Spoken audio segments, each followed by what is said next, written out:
Very good done to all. तो आज फिर से हम एक नया टॉपिक लेके आए हैं। तो आज का टॉपिक है हमारा directional characteristics of covalent bond, जिसे हम हिंदी में बोले तो सहसंयोजक बंध का दिशात्मक अभिलक्षण। तो पढ़ते हैं। दो साइंटिस्ट थे, पॉलिंग एंड स्लेटर। उन्होंने वीबीटी के थ्रू बॉन्डिंग और स्ट्रक्चर ऑफ मॉलिक्यूल को एक्सप्लेन करने की कोशिश करी। और अगर हिंदी में मैं बोलूं तो दो साइंटिस्ट थे, पॉलिंग एंड स्लेटर। उन्होंने संयोजकता बंध सिद्धांत की सहायता से उन्होंने बॉन्डिंग और अणु की संरचना को एक्सप्लेन करने की समझाने की कोशिश करी। और उन्होंने बताया कि the line joining the nucleus of two atom indicate the direction of bond. मतलब इसे मैं आपको डायग्राम से बताती हूँ। डायग्राम से समझते हैं। हमने H2 का डायग्राम बनाया और उनकी ओवरलैपिंग कराई। तो ये जो दो बॉन्ड बना ना, दो H के बीच में ये जो लाइन बनी ना, ये बॉन्ड, यही हमें डायरेक्शन भी बताती है। ठीक है। Covalent bond are form by the overlapping of atomic orbital. ये मैंने आपको वीबीटी में भी बताया कि जो एटॉमिक ऑर्बिटल की ओवरलैपिंग से ही कोवलेंट बॉन्ड बनता है। और हिंदी में मैं बोलूं तो परमाणु कक्षीय का अतिव्यापन से ही सहसंयोजक बंध बनता है। ठीक है।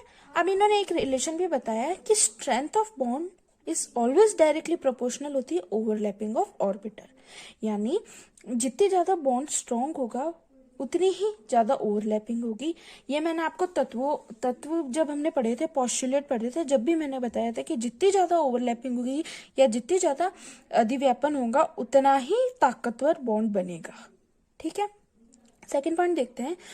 Orbitals having same energy participating in orbital in the direction of bond. अब ये सेकेंड पॉइंट में बोलता है कि सेम एनर्जी वाले जो ऑर्बिटल्स हैं वही पार्टिसिपेट करेंगे ओवरलैपिंग में और बॉन्ड बनाएंगे, और उन्हें ही हम डायरेक्शन ऑफ बॉन्ड बोलते हैं।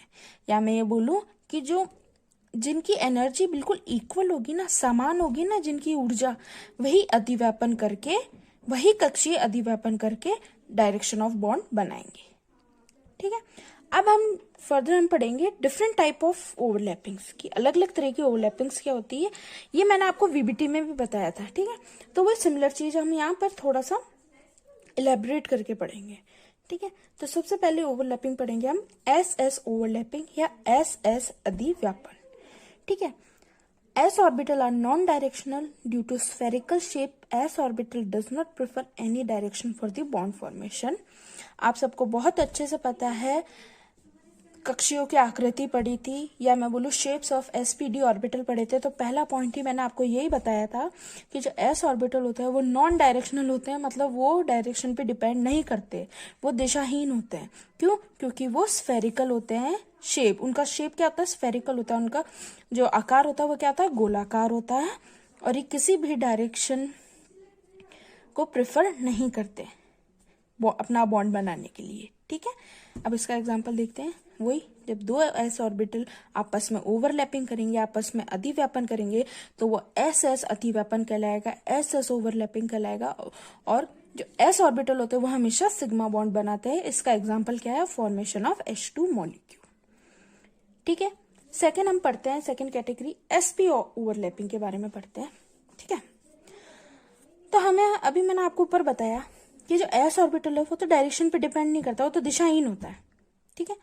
पर जो p ऑर्बिटल होता है ना, वो डायरेक्शनल होता है। मतलब p ऑर्बिटल तो दिशा पे डिपेंड करेगा, वो दिशाहीन नहीं होगा। तो आपस में जब ये दोनों बॉन्ड बनाएंगे ना, तो वो ओरिएंटेशन एक्सिस पे बनाएंगे, या हिंदी में मैं बोलूं तो अभिविन्यास एक्सिस पे वो अपना बॉन्ड बनाएंगे।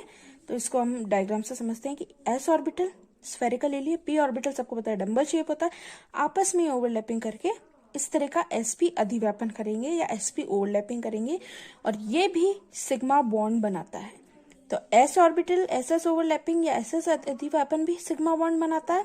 तो एसपी अधिव्यापन भी या एसपी ओवरलैपिंग भी सिग्मा बॉन्ड बनाता है। एसपी ओवरलैपिंग का अब हम एग्जाम्पल देखते हैं, HF। ठीक है। तो ये क्या बोलता है? The bond form by the overlapping of 2pz orbital of F and 1s orbital of H should be directed along the x axis. अब इससे समझते हैं क्या कहना चाह रहा है। ये बोल रहा है कि 1s ऑर्बिटल मतलब H का जो हाइड्रोजन है उसका एक ऑर्बिटल, और जो F है फ्लोरीन, उसका एक ऑर्बिटल मिलके ही ओवरलैपिंग करेंगे। ठीक है, pz ऑर्बिटल मिलेगा, क्योंकि आप मैंने बोला था कि जब हमने वीबीटी पढ़ी थी उसके तत्वों में हमने पहला पॉइंट यही पढ़ा था कि 2 हाफ फिल्ड ऑर्बिटल होते हैं ना, वो हमेशा ओवरलैप करते हैं। तो जो फ्लोरीन है उसमें एक हाफ फिल्ड ऑर्बिटल है और जो 1s है उसमें भी एक हाफ फिल्ड ऑर्बिटल है, तो दोनों आपस में ओवरलैपिंग करके sp ओवरलैपिंग बनाएंगे और सिग्मा बॉन्ड फॉर्म करेंगे। ठीक है, अब हम बात करते हैं p ओवरलैपिंग की, pp ओवरलैपिंग या pp अधिव्यापन की। तो ये दो तरह की ओवरलैपिंग या दो तरह का अधिव्यापन शो करता है। पहला करता है कोएक्सियल ओवरलैपिंग, जिसे हम समाक्षीय अतिव्यापन कहते हैं, और दूसरे ये करता है साइडवाइज ओवरलैपिंग, जिसे हम ऐसे कह सकते हैं जैसे बगल बगल, मतलब पास पास वाले जो ऑर्बिटल होते हैं ना, उनसे अधिव्यापन करता है। तो सबसे पहले हम पढ़ेंगे कोएक्सियल ओवरलैपिंग, जिसे हम समाक्षीय अधिव्यापन भी कहते हैं। The direction of sigma bond formed by the overlapping of p orbital will be the same as that of p orbital involved in overlapping। इस एग्जांपल से समझते हैं कि दो p ऑर्बिटल है वो आपस में एक्सियल कोएक्सियल यानी आपस में समान तरीके से समाक्षीय अधिव्यापन करेंगे, मतलब ये और ये पार्ट आपस में ओवरलैप करके पीपी अधिव्यापन बनाएगा, या जिसे हम कहते हैं पीपी ओवरलैपिंग। ठीक है, और इसका एग्जांपल है B2 मॉलिक्यूल। सेकेंड ओवरलैपिंग है साइडवाइज ओवरलैपिंग, और इसे हिंदी में मैं बोलूँ तो जो दो बॉन्ड आमने सामने हैं वही ओवरलैप होके कोवलेंट बॉन्ड फॉर्म करेंगे, या हिंदी में मैं बोलूँ तो जो दो आमने सामने वाले बॉन्ड है वही अधिव्यापन करके सहसंयोजक बंध को बनाएंगे। इसका एक एग्जांपल लेते हैं हम O2 मॉलिक्यूल। ठीक है, ऑक्सीजन के 8 इलेक्ट्रॉन होते हैं। अगर इसका हम इलेक्ट्रॉनिक विन्यास देखें तो 1s2 2s2 2p4। ठीक है, इसका इलेक्ट्रॉनिक कॉन्फिगरेशन हम ऐसे लिख सकते हैं। अब इससे हमें पता चल रहा है कि ऑक्सीजन कंटेनिंग 2 अनपेयर्ड इलेक्ट्रॉन, मतलब ऑक्सीजन में 2 अनपेयर्ड इलेक्ट्रॉन है, और जो दो p ऑर्बिटल होते हैं ना वो हमेशा परपेंडिकुलर टू ईच अदर होते हैं, मतलब एक दूसरे के आमने सामने ही वो ओवरलैप करते हैं। So whether 2 atom approaches each other along y axis और z axis, only 1 sigma bond can be formed. तो ये समझाना चाह रहा है कि कोई भी जब दो परमाणु दो एटम अपने आमने सामने आते हैं, फिर वो चाहे वाई एक्सिस के थ्रू आए चाहे वो जेड एक्सिस के थ्रू आए, वो एक सिग्मा बॉन्ड जरूर फॉर्म करते हैं। ठीक है, और बाकी के जो दो परपेंडिकुलर ऑर्बिटल है ना वो कैन नॉट ओवरलैप कोएक्सियली, मतलब वो आपस में कभी भी कोएक्सियली या समक्षीय अधिव्यापन नहीं करते। पर अगर दो ऑर्बिटल सेम प्लेन में है ना तो वो साइडवाइज ओवरलैपिंग कर लेते हैं। अब हम इसका एग्जांपल लेते हैं N2 मॉलिक्यूल। N2 मॉलिक्यूल में 3 बॉन्ड्स होते हैं, तो एक सिग्मा होता है और 2 पाई बॉन्ड्स होते हैं। ठीक है, अगर इसका इलेक्ट्रॉनिक कॉन्फिगरेशन देखें तो जो नाइट्रोजन में 7 इलेक्ट्रॉन होते हैं, तो इसका इलेक्ट्रॉनिक कॉन्फिगरेशन कैसा होगा 1s2 2s2 2px 2py 2pz, ऐसे खोल के मैंने बता दिया जिससे इजीली हो। इससे हमें ये पता चलता है कि नाइट्रोजन कंटेनिंग 3 अनपेयर्ड इलेक्ट्रॉन, देख सकते हैं, आपको दिख रहा होगा डायग्राम में। इसे फर्दर हम देखते हैं।